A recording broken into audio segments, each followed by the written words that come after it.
Come on out. Come over here. Come to me. Come to me. You're okay. Come here.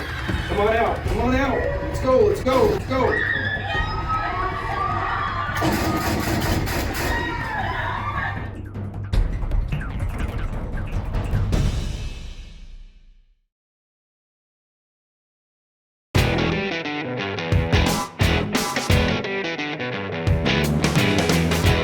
Hi, I'm Joel Persinger. I'm the Gun Guy. Thank you very much for all of your support of GunGuyTV. I'm very, very grateful. By the way, that ad you just saw, that's my company. Come train with us.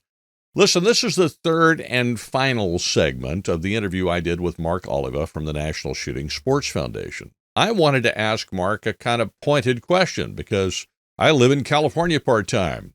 What happens when the roster dies, when we can finally have access to all the great guns out there that we can't get in California now? What happens when ammunition issues start to become less of a problem in California? I wanted to know, are manufacturers going to have our backs in California and provide us with what we need when those times come? Remember, I didn't say if those times come, when those times come and those particular laws finally die.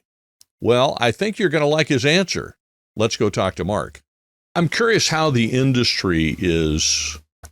I guess I should ask it this way. Is the industry preparing for some of these things, these onerous restrictions to fall? So, for example, in California, you've got a magazine restriction above 10 rounds. You've got the crazy handgun roster out here, which just was defeated in court. Of course, the state is appealing it, and we'll see where that goes. But as a result, in California, there are only a very small number of handguns that you can buy new from a dealer. And the safest guns, the ones that actually have the latest technology, the best and safest guns we can't get out here. How are manufacturers preparing for the eventuality of these things falling, these terrible laws falling, if they do? Yeah, so I think you can look back to the magazine ban. So there was a very, very, very brief period between the district court decision saying that the magazine ban was unconstitutional and the U.S. On the Ninth Circuit putting a stay on that decision and hold what you got, don't move anything further. When that very brief period happened, I know of at least one major magazine manufacturer that said they were not taking any orders from any other part of the country. They were pushing every bit of inventory they had to California. So I think that when you start to see some of these things fall, when you start to see some of these other unconstitutional restrictions fall, I think you're going to start to see the floodgates open. So when you start to see some of these other barriers in very restrictive states like you're in California, we think that the industry is probably going to respond very much the same as what we saw in that brief period when magazines were available for everybody. And you're going to start to see a lot of the inventory being pushed into that area to make sure people can exercise their Second Amendment rights. You're not the only one. I was talking to an individual yesterday up in Massachusetts, and they have a very similar restriction on handguns up in Massachusetts. Law enforcement can buy whatever they want, but the average citizen can't buy the newest, the latest, greatest Glock. So, and you're right, the most recent firearms that are being put on the market are much safer, much more reliable, much more accurate than they were 10, 20 years ago. We know that California unsafe handgun roster, since it was certified by then Attorney General Kamala Harris, has been limited by more than half. It went from just around 800 handguns that were on that roster to under 300 when you start to take away similar models that have different paint schemes. Well, exactly. And then they made a rule that if you added one, you had to take some off. And it's just a war of attrition to get you to the point where you can't buy anything. It's a slow-rolling gun ban. It's exactly what it is. That's exactly and it's all predicated on a couple of features, but one of those is technically impossible. Even the patent holder for microstamping technology, this is all predicated upon, says that microstamping doesn't work and can be easily defeated. Yet California continues to hold on that. But we've actually seen other states start to say, well, we're going to do the same thing because they've seen California's had the ability to restrict lawful firearm ownership, and they want to do the same. And we continue to battle against those as well. Mark, how important, look, when you live in a state like California, and I'm a California resident and an Arizona resident, so when I cross the border, the difference is a stark difference between the two, depending on which way I'm going. Mm-hmm. So I'm reminded of the difference on a regular basis. I think some folks who live in California don't travel much think that this is just the way it is, but it's not in the majority of the United States. But as a result, I run into Californians all the time that are so discouraged that they don't even bother to engage anymore in a lot of ways. How important is being engaged and voting in particular, even in these heavily restricted states?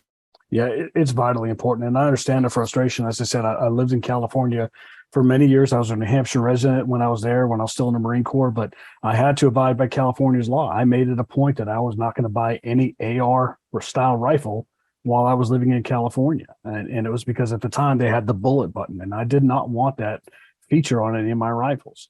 So I waited until I left California. I knew I wasn't going to be coming back. In fact, as I was leaving California, coming down out of the mountains into Yuma, I made the gas stop, filled up gas, got water for the dog. I turned around, unlocked my handgun from the safe I had in the car, loaded it up, and put it in my holster. And I was perfectly legal where I was in Arizona, and I loved it. But you have to be engaged. You have to be part of this. Now, we understand California has Democratic supermajorities that are virulently anti-gun. We understand the governor is terrible on firearms. We see the same thing in Oregon. We see the same thing in Washington. But the only way that you're going to be able to get this pushed through is by getting those politicians out of the way, because at this point, we're seeing it now in Oregon and California and Washington. We're seeing that these state governments, these governors, don't care what the Supreme Court is saying. They know they're writing unconstitutional laws, but they're going to continue to do it just to keep us tied up, keep you tied up in the courts fighting for your rights. And that's just, it flips the Constitution on its head. Well, I think one of the things that Rick Travis says on a regular basis, and so does Sam Paredes from Gun Owners of California, is that if California gun owners voted as a block, we could have anything we wanted. Yep.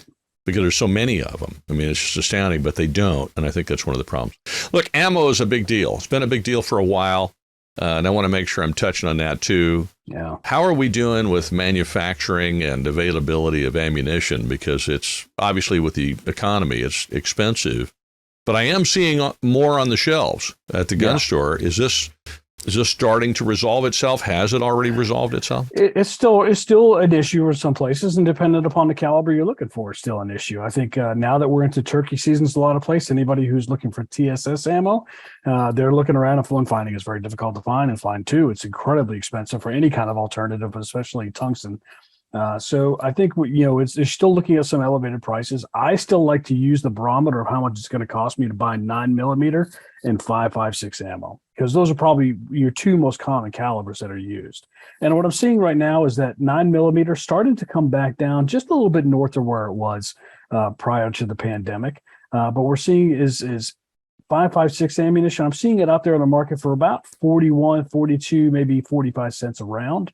Prior to the pandemic, we were looking at 33 cents a round. But if we start to look at also some of the costs that have been incurred, we've got inflation that's up, shipping costs are up, manufacturing costs are up, electricity is up, raw materials are all up. So all those are going to be baked into it. So I remind people, I don't think we're ever going to get back down to where it was pre-pandemic, but it's starting to normalize out. And I think we're starting to see it get a little bit better.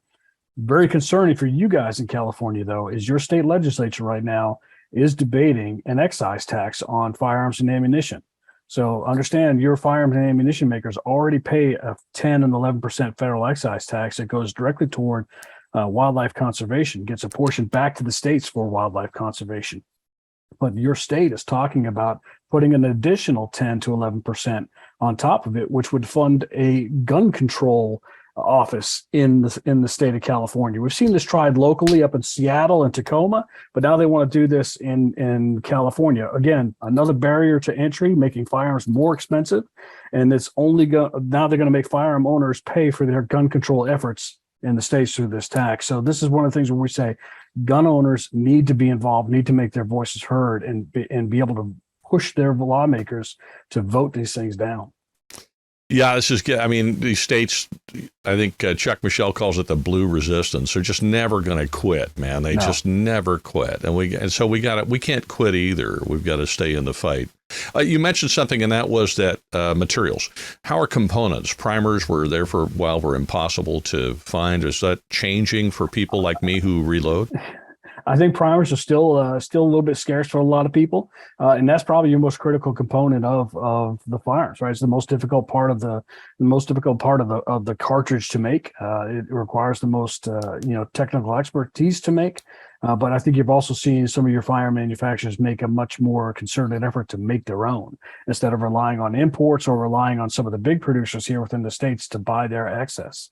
So we've seen that there's been expansion of Sig Sauer's ammunition production in Little Rock. So we can pretty much guess that they're probably going to start making, if they aren't already, making their own primers there. And I think you're seeing also that Fiocchi's expanding production as well. So I think you're seeing a lot more people starting to look to make their own cartridges soup to nuts. And so they don't have to be concerned about when there's disruptions in the market like we saw early in the pandemic. And that was difficult. There were a lot of bullets out there. There were a lot of brass out there, but there were and a lot of gunpowder, but there wasn't the primers. And that became the sticking point. And those people who were making the primers, those big companies making the primers, were using their primers to make finished ammunition for their own products.